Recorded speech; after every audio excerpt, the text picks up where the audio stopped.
बच्चों, आज अब तक हम 10th क्लास में संसाधनों का वर्गीकरण, पृथ्वी सम्मेलन इत्यादि के बारे में पढ़ चुके थे।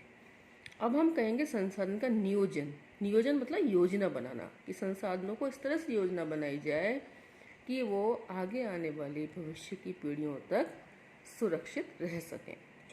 संसाधनों के विवेकपूर्ण उपयोग के लिए नियोजन एक सर्वमान्य रणनीति है। अब आपको मैं सरल रूप में समझाना चाहती हूँ कि नियोजन क्या होता है। नियोजन मतलब कि एक योजना बनाना। जैसे कहीं आपको कोई 2000 रुपये देकर गया और आपने योजना बनाई कि मुझे एक ड्रेस लेनी है, मुझे ये लेना है, मुझे ये इस चीज़ पे इन्वेस्ट करना है। जैसे आपके पापा की सैलरी आती है तो मम्मी और पापा मिलकर योजना बनाते हैं कि इतना पैसा हम महीने के सामान लाएंगे, इतना पैसा बच्चों की फ़ीस पर जमा होगा, इतना पैसा इतना कपड़ा ख़रीदना है, इतना ये सब कुछ खरीदना है, इतना घर का सामान ज़रूरी है वो लेना है। तो इस तरह से जो होता है उसे नियोजन कहते हैं। तो संसाधनों का भी विवेकपूर्ण बुद्धि लगाकर उपयोग करने से संसाधन जो है वो सुरक्षित रह सकते हैं। इसलिए भारत जैसे देश में जहाँ संसाधनों की उपलब्धता में बहुत अधिक विविधता है, यह और भी महत्वपूर्ण है, क्योंकि संसाधन भारत में अलग अलग जगह बिखरे हुए हैं। इसलिए उनको इस तरह से उपयोग में लेना चाहिए, इस तरह से उनको निकालना चाहिए कि वो भविष्य में आगे आने वाली पीढ़ियों के लिए भी बचाए जा सकें।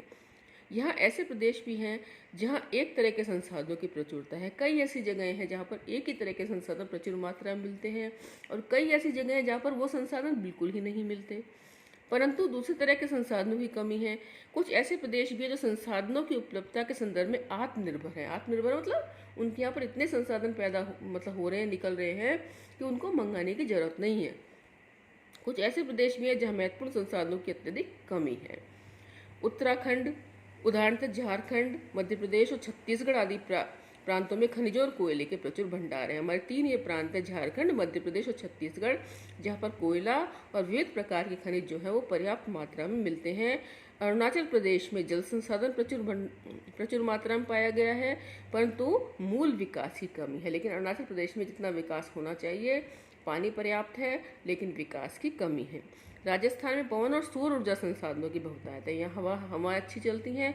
इसके अलावा सौर ऊर्जा का यानी गर्मी अधिक पड़ने के कारण सौर ऊर्जा की भी पर्याप्त संभावनाएं हैं। लेकिन जल संसाधनों की कमी, आप जानते ही हो बच्चों कि हमारे यहाँ पर पानी की बेहद कमी है। लद्दाख का शीत मरुस्थल देश के अन्य भागों से अलग थलग पड़ता है। यह प्रदेश सांस्कृतिक विरासत का धनी है, परंतु यहाँ जल, आधारभूत अवसंरचना तक कुछ महत्वपूर्ण खनिजों की कमी है। इसे राष्ट्रीय, प्रांतीय, प्रादेशिक और स्थानीय स्तर पर संतुलित संसाधन नियोजन की आवश्यकता है। इसलिए देश के स्तर पर, प्रांत के स्तर पर, प्रदेश के स्तर पर और स्थानीय स्तर पर भी कोशिश करनी है कि संसाधनों को बचाकर रखा जा सके। अब भारत में संसाधन नियोजन के लिए क्या प्रक्रिया अपनाई गई है, यानी कैसे भारत में संसाधनों का नियोजन किया जा सकता है। संसाधन नियोजन एक जटिल में कठिन प्रक्रिया है, जिसमें निम्नलिखित सोपान, इसके विभिन्न चरण हैं। देश के विभिन्न प्रदेशों में संसाधनों की पहचान कर उनकी तालिका बनाना, यानी उनकी लिस्ट बनाना। इस कार्य में क्षेत्रीय सर्वेक्षण, मानचित्र बनाना और संसाधनों को गुणात्मक या मात्रात्मक अनुमान लगाना व मापन करना आता है। यानी कि सबसे पहले क्या करना है, देश में जितने संसाधन पाए जाते हैं, जिस प्रांत में पाए जा रहे हैं, उनकी एक तालिका, उनकी लिस्ट बनाना है। फिर वहाँ पर सर्वे करवाना है कि वास्तव में कितनी मात्रा में मिल रहे हैं, क्वालिटी कैसी है, और उसके बाद उसका माप लगाना कि कितनी मात्रा में तक निकाले जा सकते हैं। संसाधन विकास योजनाएं लागू करने के लिए उपयुक्त प्रौद्योगिकी यानी इंजीनियरिंग कौशल, जो व्यक्ति दिमागधारी हों, यानी कि जो अपने कौशल का उपयोग करके उसको ढंग से काम कर सकें, और संस्थागत नियोजन ढांचा तैयार करना। संसाधन विकास योजना और राष्ट्रीय विकास योजना में समन्वय स्थापित करने, देश के साथ संसाधनों के विकास की योजना राष्ट्रीय स्तर पर बनाना। स्वाधीनता के बाद भारत में संसाधन नियोजन के उद्देश्य की पूर्ति के लिए प्रथम पंचवर्षीय योजना में ही प्रयास किए गए। जब हमारा देश आज़ाद हुआ तो पंचवर्षीय योजनाएं, 5-5 साल के लिए योजनाएं बनाई गई कि इस साल सड़कें बनानी, इन 5 सालों में सड़कें बनानी है, इन 5 सालों में बांध बनाने हैं, इन 5 सालों में पुल बनाने हैं, गाँवों को सड़कों से जोड़ना है। तो इस तरह से जो पहली पंचवर्षीय योजना थी, उसमें जो हमारे देश में पाए जाने वाले जो प्राकृतिक संसाधन, उनका विकास करने की लक्ष्य रखा गया था। किसी क्षेत्र के विकास के लिए संसाधनों की उपलब्धता एक आवश्यक शर्त है। यानी कोई देश विकास जब कर सकता है, या कोई क्षेत्र अच्छा विकास तब कर सकता है जब वहाँ पर आवश्यक मात्रा में जरूरत की चीज़ें हैं, संसाधन है, वो मिले। परंतु प्रौद्योगिकी और संस्थाओं में तदनुरूपी परिवर्तनों के अभाव में मात्र संसाधनों की उपलब्धता से ही विकास संभव नहीं। लेकिन ऐसा नहीं है कि संसाधन तो खूब मात्रा में है, लेकिन वहाँ उपयुक्त इंजीनियरिंग का अभाव है, कौशल का अभाव है, तो उन संसाधनों का पर्याप्त दोहन नहीं हो पा रहा, जिसकी वजह से वहाँ पर विकास नहीं हो पाया है। देश में बहुत से क्षेत्र जो संसाधन समृद्ध होते हुए भी आर्थिक रूप से पिछड़े प्रदेशों की श्रेणी में आते हैं। झारखंड, बिहार वगैरह ऐसी जगहें हैं जहाँ खूब संसाधन हैं, लेकिन क्योंकि उन संसाधनों का पर्याप्त उपयोग नहीं हो पाया, इसलिए वो क्षेत्र जो है पिछड़े कहलाते हैं। इसके विपरीत कुछ ऐसे प्रदेश भी हैं जो संसाधनों की कमी होते हुए भी आर्थिक रूप से विकसित हैं। कुछ ऐसे प्रदेश हैं जहाँ पर संसाधन बिल्कुल भी नहीं है, बहुत कम मात्रा में है, लेकिन फिर भी वो अपने आर्थिक दृष्टि से जो है वो विकसित माने गए हैं। क्या आप संसाधन संपन्न परंतु आर्थिक रूप से पिछड़े और संसाधन विहीन परंतु आर्थिक रूप से विकसित प्रदेशों के नाम बता सकते हैं? ऐसी परिस्थिति होने के कारण भी बताइए। जैसे कि हम देखते हैं पंजाब है, पंजाब में क्योंकि खनिज नहीं निकलते, लेकिन फिर भी जल की पर्याप्त मात्रा मौजूद है, इसलिए फसलें अधिक पैदा होती हैं।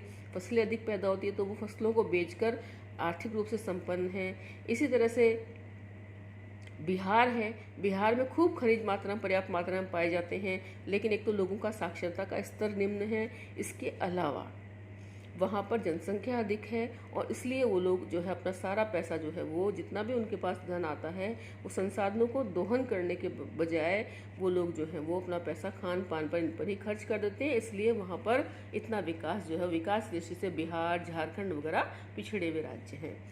उपनिवेशन का इतिहास हमें बताता है कि उपनिवेशों ने संसाधन संपन्न प्रदेश विदेशी आक्रमणकारियों का के लिए मुख्य आकर्षण रहे। यानी कि विदेशी लोगों ने जब आक्रमण किया तो उन्होंने उन प्रांतों पर सबसे पहले आक्रमण किया जहां पर उनको पर्याप्त मात्रा में प्राकृतिक संसाधन मिले।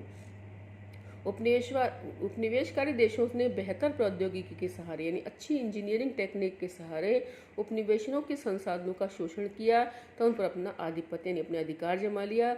अतः संसाधन किसी प्रदेश के विकास में तभी योगदान दे सकते हैं जब वहाँ उपयुक्त प्रौद्योगिकी विकास और संस्थागत परिवर्तन किए जाएं। यानी कि वहाँ पर अच्छी टेक्निक का विकास हो, अच्छी मशीनें लगें और संस्थागत परिवर्तन हो, तभी कोई प्रदेश जो है वो विकास कर सकता है। उपनिवेशन के विभिन्न चरणों में भारत ने इन सब का अनुभव किया है।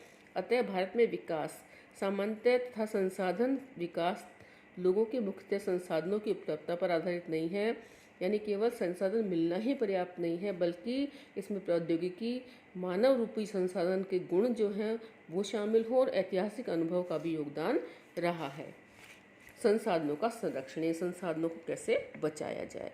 संसाधन किसी भी तरह के विकास में महत्वपूर्ण भूमिका निभाते हैं, परंतु संसाधनों का विवेकहीन उपयोग यानी बिना बुद्धि के जबरदस्ती उनका गलत रूप से उपयोग करना और अति उपयोग यानी बहुत ज़्यादा उपयोग के कारण कई सामाजिक, आर्थिक और पर्यावरणीय समस्याएं पैदा हो जाती हैं। कई इस तरह की समस्याएं पैदा हो जाती है जिससे कि संसाधनों का पर्याप्त दोहन नहीं हो पाता और हो पाता तो गलत तरीके से हो जाता है।